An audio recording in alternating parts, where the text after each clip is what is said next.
பிரியமானவர்களே, ஆண்டவராகிய இயேசுவின் நாமத்தினாலே இந்த காலை நேரத்தில் இயேசுவை தினம் பார்ப்போம் என்ற இந்த நிகழ்ச்சியின் மூலமாக உங்களை சந்திப்பதில் மிகுந்த மகிழ்ச்சி அடைகிறேன். கர்த்தர் நல்லவர், கிருபையும் இரக்கமும் நிறைந்தவர். இந்த நாளிலும் கட்டாயம் உங்களை ஆசீர்வதித்து கிருபையால் மகிமையால் நிரப்பி நடத்தப் போகிறார். அவர் நம்மோடு இருந்து கரை சேர்க்கிறவரா. போராடும் என் நெஞ்சமே என்று சொல்லி பாடி தேவாதி தேவனை மகிமைப்படுத்துவோம். வாருங்கள்.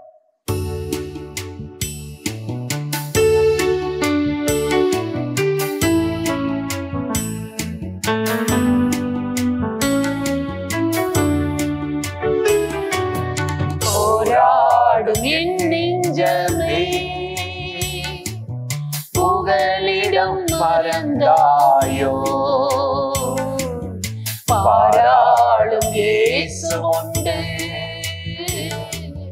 பதறாதே மனமே.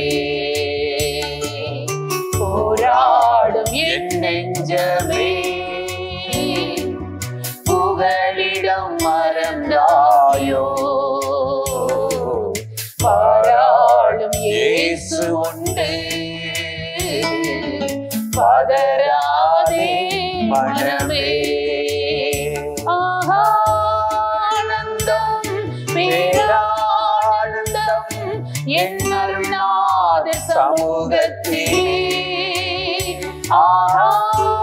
ஆனந்தம் பேரானந்தம் என் அருள்நாதர் சமூகத்திலே.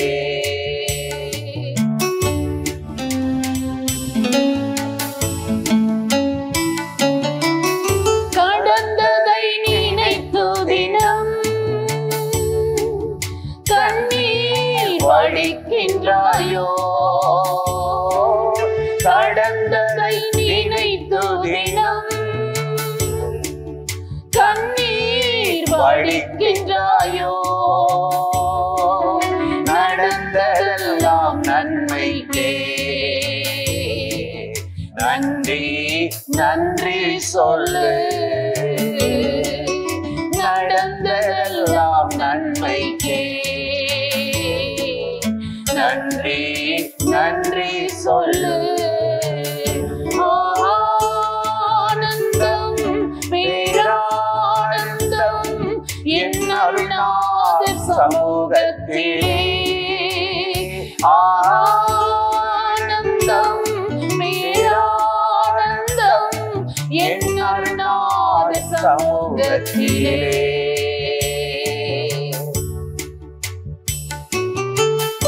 கிருபைநாதன் ஸ்தோத்திரம்.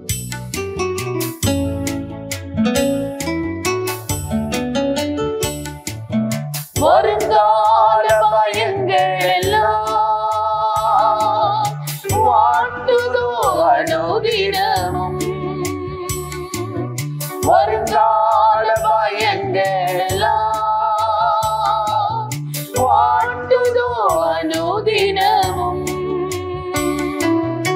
அருள்நாதர் இயேசுவிடம்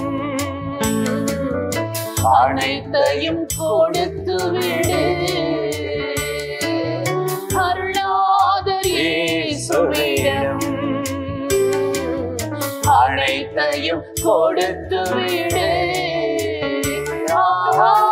ஆனந்தம் பேரானந்தம் என் அருள்நாதர் சமூகத்திலே. ஆனந்தம் பேரானந்தம் என் அருள்நாதர் சமூகத்திலே.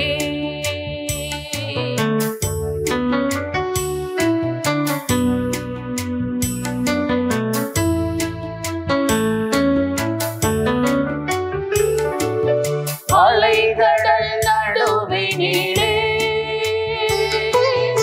அமிழ்ந்து போகிறாயோ, அலைகடல் நடுவினிலே அமிழ்ந்து போகிறாயோ, கருணீட்டும் இயேசுவை பார்.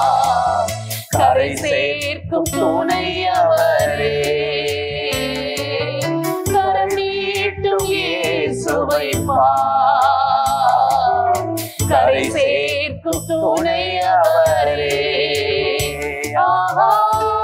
ஆனந்தம் பேரானந்தம் என் அருள்நாதர் சமூகத்திலே. ஆனந்தம் பேரானந்தம் என் அருள்நாதர் சமூகத்திலே. இன்றும் கூட ஒரு வசனத்தை நான் உங்களுக்கு ஞாபகப்படுத்தி ஜெபிப்பது நல்லது என்று உணர்ந்தேன். ஏசாயா 62 அதிகாரம் 3வது வசனத்தில் வாசித்து பார்த்தால், நீ கர்த்தருடைய கையில் அலங்காரமான கிரீடமும் தேவனுடைய கரத்தில் ராஜமுடியுமாய் இருப்பார்.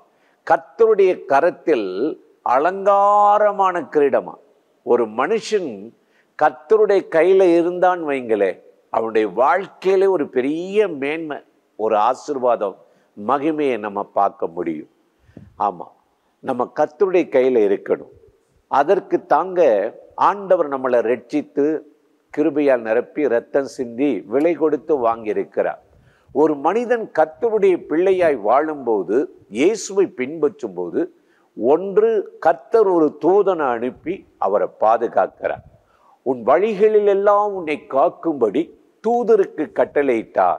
உன் கால் கல்லில் மோதாதபடி தூதர்கள் தங்களுடைய கரங்களில் உன்னை ஏந்தி கொள்வார்கள். கர்த்தருடைய கரம் நம்ம மேல இருக்கிறதுனால தூதர்கள் நம்ம இடராதபடி போக்குவரத்துல, டிராவல்ல, பிரயாணத்துல நமக்கு எந்த ஆபத்து நாசம் மோசம் வராதபடி காத்து நடத்துவார்கள். போன வாரம் ஒரு அம்மா சாட்சி சொன்னாங்க. என்ன சாட்சினா, மகள் பஸ்ஸுக்காக ரொம்ப நேரம் காத்திருந்தா பஸ்ஸு வரல. ஆட்டோவில் ஏற போகலான்னு நினச்சா, ஆட்டோவில் ஏற போகிற நேரத்தில் பஸ்ஸு பின்னாடி வந்துருச்சு. உடனே அந்த பேருந்தில் பஸ்ஸில் ஏறிட்டாங்க. கொஞ்சம் தூரம் போன உடனே அந்த ஆட்டோ ஒரு விபத்துக்குள்ளாகி அங்கே இருந்தவர்கள் பாதிக்கப்பட்டிருக்கிறாங்க. ஏன் சொல்கிறேன்னா, கர்த்தருடைய பிள்ளைகளை காக்கும்படி தூதருக்கு கட்டளையிட்டால் கைகளில் ஏந்தி கொள்வார்களா. மட்டுமல்ல, கர்த்தருடைய கரணமை காக்குமா. அதைத்தான் ஏசாயா 41:10 பார்க்கிறோம். அதனால தான் நீ கர்த்தருடைய கைகளிலே அலங்காரமான கிரீடமும் ராஜமுடியுமாய் இருப்பாய் என்று கர்த்தருடைய வேதம் நமக்கு சொல்லுகிறது. ஆகவே எனக்கு அருமையான சகோதர சகோதரிகளே, இன்றைக்கு அந்த கரம் நம்மளோடு இருக்கணும், நம்ம மேல இருக்கணும், குடும்பத்தில் இருக்கணும், பிள்ளைகளோடு இருக்கணும், நம்ம செய்கிற வேலையில தொழிலில் இருக்கணும், ஊழியத்தில் இருக்கணும். வேதத்தை வாசித்து பார்த்தீங்கன்னா, ஆதி சபை அப்போஸ்தலர்கள் மேலெல்லாம் கர்த்தருடைய கரை இருந்ததுனால அவர்கள் ஜெயமுள்ளவர்களானார்கள் என்று வேதத்தில் நம்ம பார்க்கிறோம். ஆகவே எனக்கு அருமையான சகோதர சகோதரிகளே, இந்த நாளில் கர்த்தருடைய கரை நம்மளோடு இருந்து ஆசீர்வதித்து நடத்தணும். மட்டுமல்ல, நெகேமியா 2 அதிகாரம் 18வது வசனத்துல பார்க்கும்போது, என் தேவனுடைய கரம் எனக்கு நன்மையாயிருந்தபடியால் நான் எழுந்து ராஜாவிடத்துல போய் பாழடைந்து கிடக்கிற எருசலேம் மதிலை கட்டும்படி கேட்டே அவர் எனக்கு அனுமதி கொடுத்தார். கர்த்தருடைய கரம் நெகேமியா மேல இருந்துச்சான். அதனால அவன் கேட்டது தொட்டது எல்லாம் வாய்த்தது.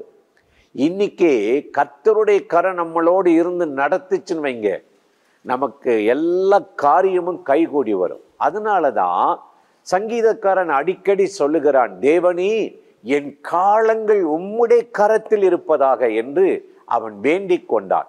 இன்றைக்கு இந்த காலை நேரத்தில், ஆண்டவரே நான் ஒரு பெரிய எதிர்பார்ப்போடு இந்த மாதத்தில் இருக்கிறேன், ஒரு பெரிய காரியம் நடக்கணும், என் குடும்பத்தை ஆசீர்வதிக்கணும் அப்படின்னு சொல்லி நீங்க ஜெபம் பண்ணி பாருங்களே, கர்த்தருடைய கரம் உங்களை நடத்தும். இதைத்தான் இங்க யாபேச ஜெபம் பண்ணாரு. தேவரீர் என்னை ஆசீர்வதித்து எல்லையை விரிவாக்கி தீங்கெண்ணி துக்கப்படுத்தாதபடி உம்முடைய கரம் எனக்கு நன்மை செய்யட்டும் என்றார். கர்த்தருடைய கரம் இந்த காலை நேரத்துல இதுவரை முயற்சி பண்ணி கிடைக்காத ஒரு காரியத்துல வழிகளை திறக்க போகிறது, தோல்வியை ஜெயமாய் மாற்றப் போகிறது, காரியம் மாறுதலாய் அமைய போகுது. இன்றைக்கு அந்த தேவாதி தேவனை நோக்கி நாம் இப்பொழுது ஜெபிக்க போகிறோம். கர்த்தருடைய கரம் நம்மை ஆசீர்வதித்து நடத்த போகிறது. அந்த ஆண்டவரை நோக்கி நாம் ஜெபிப்போமா? அன்பும் இரக்கமும் கிருபையும் நிறைந்த நல்ல ஆண்டவரே, இந்த ஆசீர்வதிக்கப்பட்ட நாளுக்காக, நேரத்துக்காக, கிருபைக்காக உமக்கு நன்றி. இப்பொழுது யாரெல்லாம் அந்த நிகழ்ச்சியில இணைந்து இந்த நாளிலும் உம்முடைய கரம் என்னை தாங்கட்டும், ஏந்தட்டும் என்று சொல்லி ஜெபிக்கிறார்களோ அத்தனை பேரையும் ஆசீர்வதித்து உம்முடைய கரம் அவர்களுக்கு நன்மை செய்வதாக, அவர்கள் வேலையில தொழில உயர்த்துவதாக, ஊழிய பாதையில உம்முடைய கரம் பலத்த அற்புதங்களை செய்து இந்த நாளிலே உம்முடைய பிள்ளைகளை மேன்மைப்படுத்தி உயர்த்துவதாக இயேசுவின் நாமத்தில் வேண்டிக் கொள்ளுகிறோம் நல்ல பிதாவே. ஆமீன், ஆமீன். ஆண்டவர் இந்த ஜெபத்தை கேட்டிருக்கிறார். தொடர்ந்து இந்த நிகழ்ச்சியை நீங்களும் பார்க்கணும், மற்றவங்களுக்கு அறிமுகப்படுத்துங்கள். ஆண்டவராகிய தேவன் நம்மை ஆசீர்வதித்து நடத்துவார்.